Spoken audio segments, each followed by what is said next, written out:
apapun jabatan adalah titipan dari Tuhan ya Mbak ya. And it's all about how we maximize the opportunity yang diberikan kepada kita. Karena tanggung jawab kita tentunya besar. Ini bukan tentang kita, bukan tentang siapa kita, tapi tentang apa yang bisa kita kontribusikan untuk bangsa, untuk negara.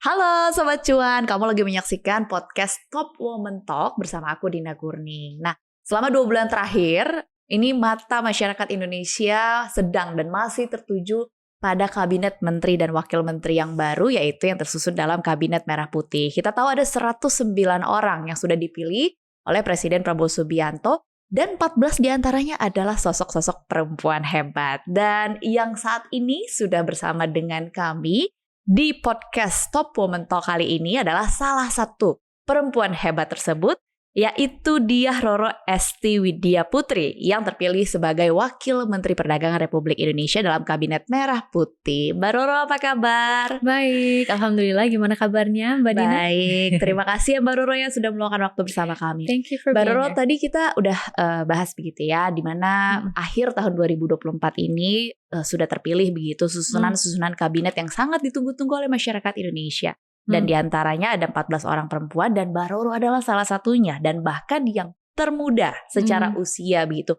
Mungkin boleh dijelaskan dulu kalau dari Mbak Roro apa sih kesan dan pesannya saat terpilih dan ditugaskan menjadi salah satu pemerintah pusat yang akan bertugas selama beberapa waktu ke depan. Iya, kesan ya Mbak ya. Jadi tentu ini tanggung jawab yang sangat amat luar biasa dan harus dihadapi juga dengan konsisten dan serius gitu, karena banyak sekali target-target inti yang harus kita capai di dalam pemerintahan ini, dan juga Pak Prabowo hingga Mas Gibran ya, banyak sekali.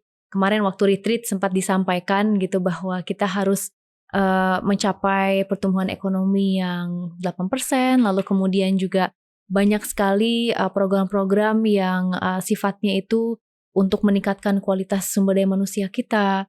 Dan itu tidak lepas dari kita berbicara mengenai sektor kesehatan, gizi juga ya, perbaikan gizi, lalu kemudian pendidikan, terus juga bagaimana produktivitas bangsa kita bisa semakin meningkat juga dengan mengingat bahwa karena mayoritas dari penduduk kita adalah yang produktif, otomatis kita berharap mereka berkontribusi nih terhadap pertumbuhan ekonomi nasional kita gitu. Dan banyak sekali mungkin yang lebih bergelut di dunia entrepreneurship, UMKM juga kan ada di mana-mana ya Mbak ya, dari Sabang hingga Merauke. Dulu kebetulan saya menjabat sebagai anggota DPR, jadi banyak sekali turun ke lapangan melihat secara langsung bagaimana itu kegiatan masyarakat. Dan banyak sekali juga gitu yang mempunyai bisnis-bisnis kecil. Nah inilah yang harus kita tingkatkan agar mereka bisa berdaya saing dan hingga bisa mencapai pasar internasional. Ya, betul. Dalam konteks perdagangan begitu ya. Ya, tentunya ya. Nah, kalau Mbak Roro ini kan tadi seperti yang sudah di-mention juga, aku juga sempat cari-cari informasi sedikit begitu. Ini juga Mbak Roro karirnya sebagai di bidang politik di Indonesia juga sebelumnya pernah menjadi anggota legislatif. Mungkin boleh dijelasin gimana sih rasanya atau kesannya berkarir sebagai perempuan di ranah politik di Indonesia. Dan mungkin sebenarnya aku pengen minta pendapat Mbak Roro. Mbak Roro ini kan ada 109 orang menteri dan wakil menteri. Dan diantaranya 14 sebenarnya aku pribadi expect lebih banyak nih. Lagi. Betul, karena kan harusnya kan 20%-an. Ini kan berarti kan di bawah 20%. Aku mau minta kesan dari Mbak Roro tuh seperti apa sebenarnya atas keterlibatan perempuan secara general di dunia politik di Indonesia. Ya, jadi memang peran perempuan itu sangat penting ya. Kalau dulu di DPR kita itu kurang lebih 20% dari total yang terpilih adalah perempuan. Dan kayaknya periode ini juga semakin meningkat ya, harus dicek dulu gitu datanya bagaimana. Dan kalau sekarang di Kabinet Merah Putih, ya tentu kita bersyukur ada teman sesama perempuan gitu, karena memang di dunia politik itu sangat amat sering di mana kita itu justru menjadi minoritas. Perempuan itu kan biasanya minoritas ya, lebih banyak laki-laki gitu. Tapi dengan adanya tadi Mbak Dina menyampaikan ada 14 di antara kita yang perempuan, kita justru sebelum retreat kita bikin WA group Yang supaya khusus yang perempuan? Khusus yang perempuan, karena kan itu oke. setelah dipanggil Pak Prabowo di Kertanegara, lalu kemudian juga sudah pelantikan, dan menjelang proses-proses itu kita akhirnya inisiatif, udah kita bikin WA group aja supaya kalau misalnya ada info-info atau untuk kerjasama kolaborasi itu kita bisa langsung saut-sautan aja di WA group gitu. Jadi that in of itself adalah support system kan, akhirnya kita bisa saling menyemangati satu sama lain.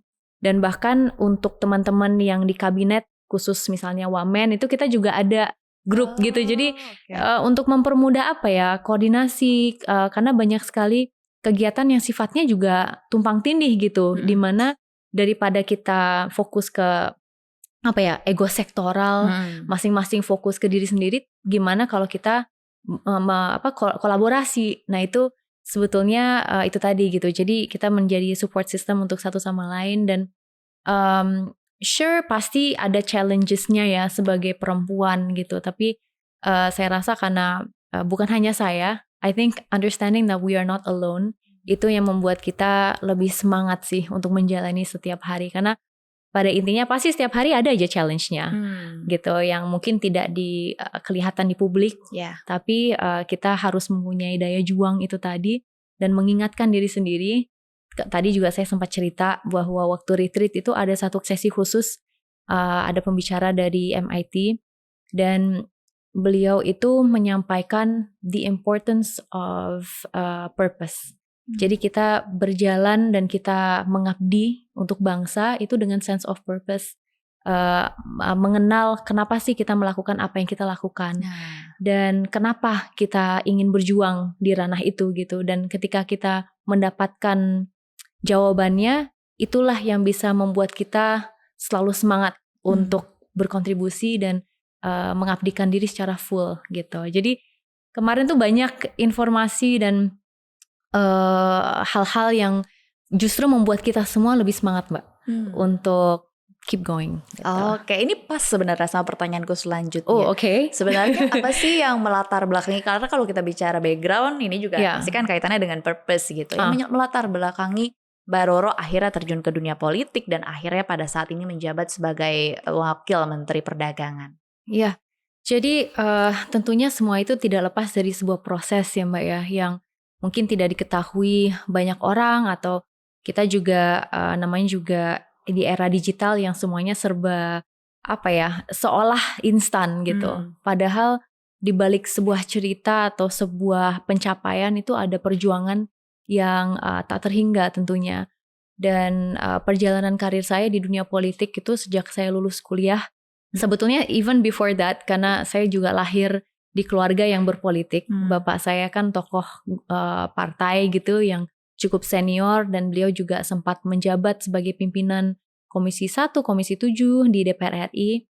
Sering sekali dilibatkan, jadi dulu waktu saya sekolah, masih SMA, bahkan SMP itu sering diajak ke lapangan. Terus saya belajar tentang bagaimana itu komunikasi dengan masyarakat, bagaimana menyerap aspirasi mereka, kegiatan-kegiatan sosial tuh seperti apa sih. Sudah familiar ya.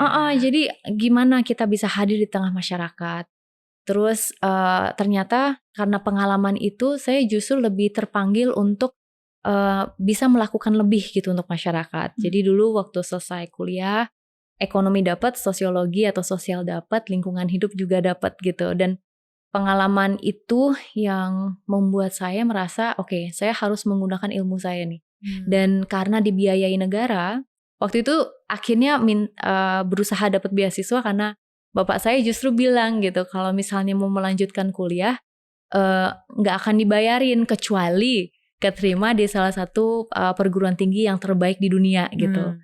Dan alhamdulillah ternyata dapat, tapi karena saya merasa nggak mau ngerepotin, saya berjuang sendiri gitu, otomatis terus akhirnya dapat beasiswa itu gitu. But anyway, long story short, saya tuh merasa dengan disiplin ilmu yang saya miliki, saya harus bisa mengkontribusikannya untuk bangsa gitu. Dan caranya apa? Caranya kembali ke Indonesia dan melakukan perubahan, mungkin awalnya perubahan kecil. Mendirikan organisasi, kita kerjasama dengan kementerian, dan itu 3 tahun, 4 tahun saya rintis. Dan banyak sekali program-program sosial yang kita lakukan. yang kemudian membuat saya tertarik di dunia politik gitu. Oke. Karena di politik saya merasa saya bisa lebih berbuat gitu.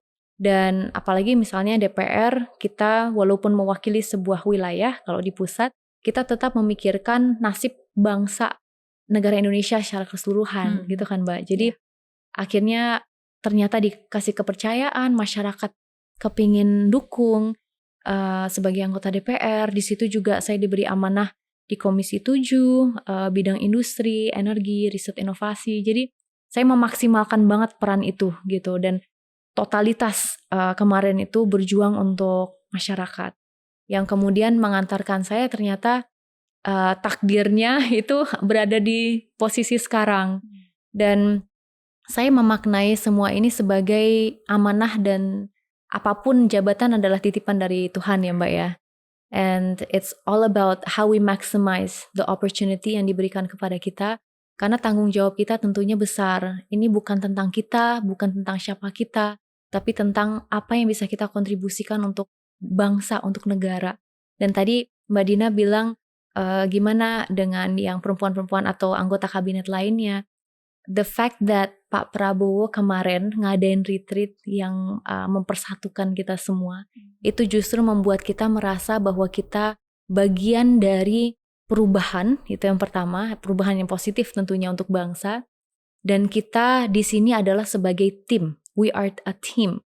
Dan essence dari tim itu penting, karena bukan lagi kita mikir individu atau sektoral, ego sektoral itu tadi, tapi kita harus bergandengan tangan agar bisa mencapai target-target yang luar biasa itu. Indonesia Emas tahun 2045, terus pertumbuhan ekonomi yang juga akan melejit insya Allah ke depannya. Tidak lepas dari itu tadi, produktivitas, right? We have to be productive, we have to work together gitu. Oke. Dan posisi Wakil Menteri Perdagangan ini kan juga Kementerian Perdagangan lah secara general, ini juga merupakan deal breaker bisa dikatakan untuk ekonomi Indonesia. Salah satu kementerian di sektor atau di bidang ekonomi yang juga punya andil yang besar begitu terhadap ekonomi Indonesia. Pada saat Mbak Roro tahu begitu ditunjuk atau dipercaya menjadi Wamen Perdagangan, apa yang langsung kepikiran? Aku harus beresin ini nih sebagai Wamen Perdagangan. Gitu. Jadi tentu semua itu sesuai dengan apa yang merupakan visi dari Pak Prabowo dan juga Mas Gibran gitu ya.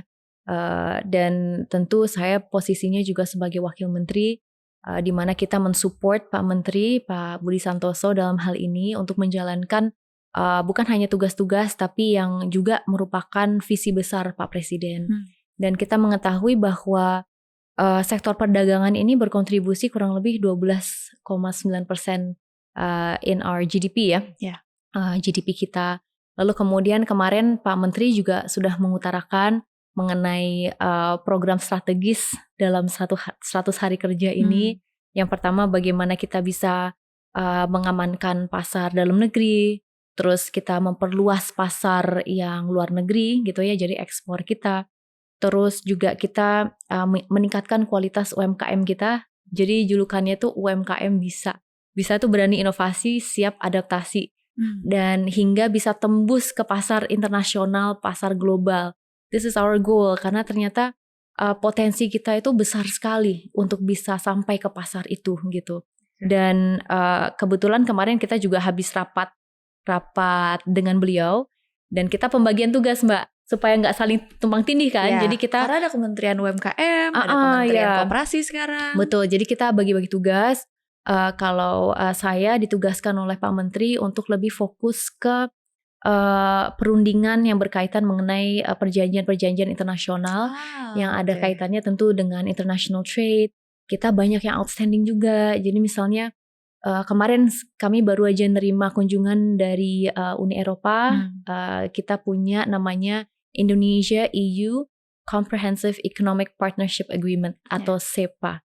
Dan ini juga rundingan yang cukup intens, udah 7 tahun lebih, dan mudah-mudahan karena Pak Presiden kepingin ini untuk selesai, kita akan berupaya untuk menyelesaikannya dengan baik. Dan ternyata bukan hanya European Union aja, ada beberapa negara lainnya yang menjadi prioritas Kementerian Perdagangan. Salah satunya ada Peru, terus juga ada Kanada, Tunisia. Ini beberapa negara aja yang kita harus percepat lagi nih perundingannya karena ternyata cukup kompleks dan memang butuh terobosan, perlu pendekatan. Kebetulan kalau Peru ini menarik karena sebelum saya menjabat sebagai wakil menteri, saya dulu sebagai anggota DPR juga sebagai ketua grup kerjasama bilateral antara Indonesia dan Peru. Jadi udah kesana, ini jauh banget Mbak, 35 jam lebih. Jadi kita ya perjalanannya luar biasa, tapi akhirnya sampai juga tuh di Latin Amerika. Dan sampai di sana kita ketemu dengan parlemen, kita bahas juga tentang SEPA ini, Indonesia Peru SEPA. Terus ternyata Allah ngasih kesempatan baru ini di mana ternyata tetap ditugasin untuk ngawal gitu. Jadi jadi udah tahu harus ngapain nih. Exactly. Jadi udah nggak blank gitu. Kita udah tahu bahwa progresnya gimana, tinggal kita follow up dan mudah-mudahan justru Mbak berdasarkan 3 poin itu kita bisa tembus kembali lagi ke pasar internasional. Kita bisa ekspor kita juga bisa semakin meningkat karena selama ini udah 50 sekian bulan kita tuh mengalami surplus sebetulnya ketika kita berbicara mengenai perdagangan dan sektor UMKM, sektor yang non migas ini ternyata berpotensi besar untuk meningkatkan ekspor kita dan itu tidak lepas dengan banyaklah PR kita harus kalau ngadain trade expo itu juga harus strategis gitu ya. Lalu kemudian kemarin kita ada Inakraf, kalau ingat kan banyak tampilan batik dan baju dan semuanya itu juga sebetulnya untuk menampilkan karya-karya kita dalam negeri. Terus belum lagi kalau kita koordinasi dengan perwakilan kita di luar negeri itu ada Indonesia Trade Promotion Center dan di situ hadir di beberapa negara dan mereka juga tugasnya itu untuk mempromosikan produk-produk unggulan negara Indonesia. Nah sekarang PR-nya gimana melink and match between apa yang dibutuhkan di pasar luar negeri dengan apa yang bisa kita supply. Begitu itu sudah bertemu, insya Allah pasar atau market kita luar negeri itu bisa semakin berkembang. Gitu. Supply dan demand-nya harus ketemu. Jadi harus dipelajari dulu nih supply yang tepat tuh di mana sih. Dan mungkin salah satunya yang Mbak Roro kuasai adalah yaitu tadi di Peru. Boleh dong sedikit bocorannya Mbak Roro kalau di Peru itu sebenarnya komoditas apa sih yang dibawa sama Indonesia dan bener sih memang kita harus lihat supply-nya tapi kan demand-nya juga kita harus ningkatin terus nih kualitasnya karena kan kita juga bersaing dengan negara-negara lain yang mungkin menghasilkan komoditas yang sama. Strategi apa sih Mbak Roro yang akhirnya diterapkan oleh pemerintah yang mungkin dibahas oleh Pak Prabowo supaya kita juga bisa bersaing dengan negara-negara tetangga yang mungkin punya komoditas yang sama?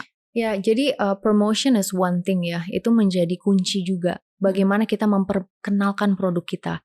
Kalau misalnya Peru, mereka kan punya keunggulan di buah-buahan mereka. Walaupun jauh ya Mbak ya, tapi mereka berusaha untuk gimana caranya agar distance ini tidak lagi menjadi hambatan gitu. Dan kita juga berusaha untuk membuka diri kepada negara-negara Latin Amerika karena misalnya berries, strawberries, kayak gitu-gitu tuh mereka ekspor ke kita justru gitu.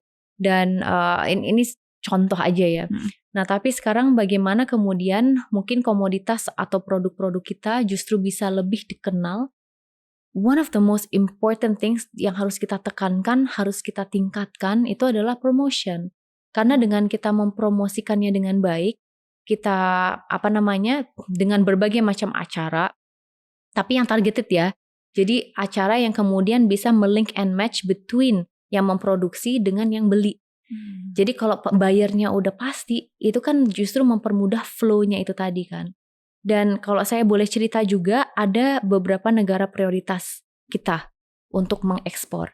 Jadi ada beberapa negara di Arab region, terus juga ada di Belanda, di Brazil. Ini sekalian saya cerita ya.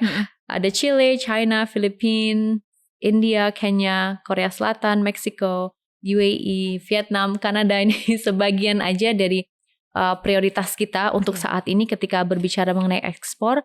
Dan kalau kita berbicara mengenai komoditas itu sebetulnya ada banyak juga komoditas yang kemudian kita ekspor ke luar negeri, termasuk misalnya ada sarang burung, lalu kemudian juga coklat, kakao, kita juga ekspor itu. Lalu kemudian banyak produk-produk lainnya yang kemudian membuat Indonesia itu unik.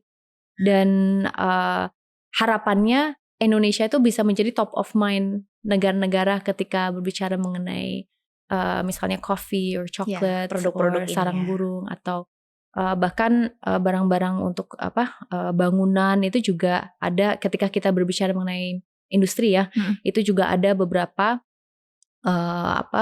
yang dimana merupakan keunggulan negara Indonesia gitu untuk mengekspor. Jadi kembali lagi, mudah-mudahan ke depannya kita bisa lebih mengetahui market dari masing-masing negara yang ada, agar kita ketika mau mengekspor juga tahu tempat mana aja, dan sebagian yang tadi barusan saya sampaikan. Oke, dan itu tadi lewat promosi begitu ya, kita harus Ya, terus memperkenalkan produk-produk Indonesia. Nih kita punya barang ini yang kalian butuhkan nih begitu untuk meningkatkan perdagangan di Indonesia itu sekali lagi. Nah, tapi kan Sure. kita tahu ya Mbak Roro, fenomena yang pada saat ini sedang terjadi yang juga bahkan menimpa UMKM gitu, yang disebut-sebut bahkan fenomena inilah yang akhirnya berujung pada efek PHK di mana-mana, kemudian kelas menengah juga pada saat ini masih terus tertekan gitu, yaitu di mana UMKM kita justru malah nggak bisa bersaing di negara sendiri karena banyaknya barang-barang produk atau produk-produk ilegal yang masuk dari luar Indonesia yang akhirnya malah dikonsumsi oleh masyarakat Indonesia karena kebanyakan harganya murah begitu. Katakan kita ambil satu contoh misalnya tekstil. Tekstil ini kan bukan barang mentah ya Mbak Roro, yang sudah diolah dan akhirnya masuk ke Indonesia begitu. Sedangkan tekstil kita di Indonesia saat ini sedang teriak. Gimana nih nasib kita? Kira-kira kalau dari Mbak Roro sendiri melihat fenomena masuknya barang-barang ilegal ke Indonesia yang akhirnya juga mengganggu rantai pasokan di Indonesia yang berujung pada PHK itu tadi. Bagaimana pendapatnya dan mungkin apa strateginya ke depan? Kalau dari kami justru UMKM ini menjadi utama, dalam arti kata bahwa banyak sekali pendampingan yang kita berikan, kurang lebih bahkan 20.000 lebih yang telah kita berikan pendampingan untuk kemudian bisa berkembang. Dan biasanya kita menargetkan perusahaan-perusahaan atau UMKM yang belum punya nama. Jadi mereka belum dikenal sama sekali, dan kita berikan pendampingan hingga akhirnya mereka juga bisa tembus di pasar internasional gitu. Jadi hal-hal itulah yang kemudian menjadi strategi kunci ataupun kunci agar UMKM itu bisa lebih berdaya dan mereka juga bisa mencapai pasar-pasar baik itu di dalam negeri maupun di luar negeri gitu. Dan kami berharap bahwa produk-produk inilah yang kemudian bisa sampai ke luar negeri gitu. Oke. Mungkin boleh sedikit Mbak Roro, ini kan bentuknya berarti pendampingan begitu ya terhadap para UMKM. Apa sih Mbak akhirnya yang disampaikan? Atau mungkin sebenarnya gini, Mbak Roro kan berarti kan langsung berinteraksi kepada para pengusaha ini. Sebenarnya apa sih dari kita yang memang harus ditingkatkan supaya kita juga bisa bersaing di negara sendiri? Kalau yang saya lihat ya, Ya. kalau saya kan multi peran Mbak. Jadi dulu saya punya pengalaman di DPR. Saya ngelihat secara langsung bagaimana itu masyarakat di bawah. Terus apa sih yang menjadi challenge buat mereka gitu kan? Apalagi yang punya bisnis-bisnis kecil yang kemudian mereka tidak terlalu bisa berdaya saing karena biasanya kurang adanya pelatihan, tapi yang sampai menghantarkan mereka untuk bisa sukses. Dan yang memberikan pelatihan kan banyak, ada dari kementerian, lintas kementerian lah yang berperan untuk ini gitu. Nah maka yang saya lihat itu yang pertama harus konsisten. Kadang-kadang karena kita merasa buyersnya itu gak terlalu banyak atau pasar kita masih seputaran hanya keluarga inti di sekitar kita, kita masih butuh pendampingan untuk kemudian mempromosikan barang-barang mereka. Challenge di daerah beda lagi karena di situ belum tentu mereka connected ke internet gitu. Jadi belum tentu mereka aware bahwa cara promotion itu seperti ini loh. Kalau kita mengoptimalkan gadget atau teknologi, caranya juga harus seperti apa. Nah, melek teknologi ini juga challenge besar Mbak gitu. Maka di Kementerian Perdagangan ini kita punya Ditjen PEN ya, pengembangan ekspor nasional.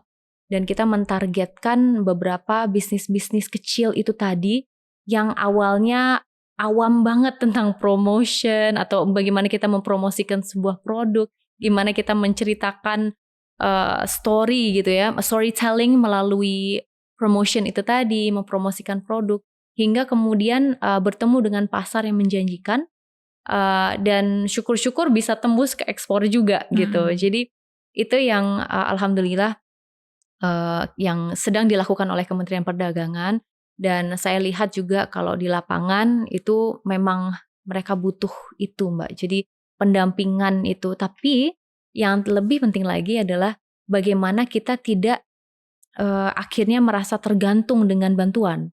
Jadi ada kalanya masyarakat Indonesia itu harus punya daya juang yang lebih lagi gitu. Jadi dalam arti kata kalau misalnya udah diberi bantuan, itu gimana kita bisa independen dan sustain di posisi itu gitu.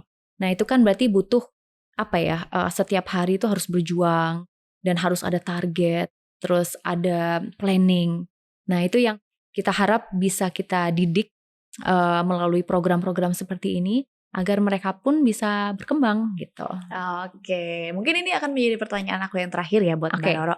Pesan nih buat teman-teman Sobat Cuan, terutama yang perempuan yang mungkin pengen mulai berkarir, mungkin di bidang politik atau juga di bidang di luar sana, sektor-sektor lain. Kira-kira apa sih dari Mbak Roro pesan yang ingin disampaikan supaya kita bisa thrive gitu di sektor kita masing-masing, terutama sebagai perempuan yang tadi Mbak Roro bilang kita juga pastinya adalah kelompok-kelompok minoritas begitu. Ya, jadi untuk para perempuan tentu kita ini ekspektasinya tinggi kali ya. Dalam arti kata semuanya expect kita bisa melakukan semuanya. Kalau perempuan kan sebagai seorang istri, sebagai adik, kakak, sebagai anak, lalu kemudian sebagai seorang ibu kalau udah punya anak gitu kan. Jadi ekspektasi yang diberikan kepada kita tinggi banget, apalagi yang berkarir. Benar. Kita harus hadir untuk pekerjaan kita harus bisa maksimal dan all out. Nah ini challenge tersendiri, tapi kita sebagai perempuan gak boleh putus asa, karena kita juga diciptakan dengan mungkin kelebihan, dalam arti kata kita lebih bisa multitasking, dan kita harus menggunakan kelebihan itu untuk hal-hal yang positif, terutama yang terpenting adalah bagaimana sesama perempuan itu saling mendukung satu sama lain, karena if we strive together, kita bisa melakukan terobosan dan hal-hal yang positif bersama. Apalagi kalau semangatnya sama, tujuannya sama, dan mudah-mudahan ya itu tadi kita bisa saling menginspirasi satu sama lain. Ya, satu orang perempuan aja sudah sangat kuat, apalagi kalau kita saling support gitu ya Mbak Roro. Luar biasa. Terima kasih Mbak Roro sudah berdialog dan juga mau berbagi insight bersama kami dan juga Sobat Cuan. Selamat bertugas kembali buat Mbak Roro. Thank you, terima kasih. Ya, Sobat Cuan, demikian podcast Top Woman Talk kali ini. Sampai jumpa di podcast Top Woman Talk selanjutnya. Saya Dina Gurning, sampai jumpa.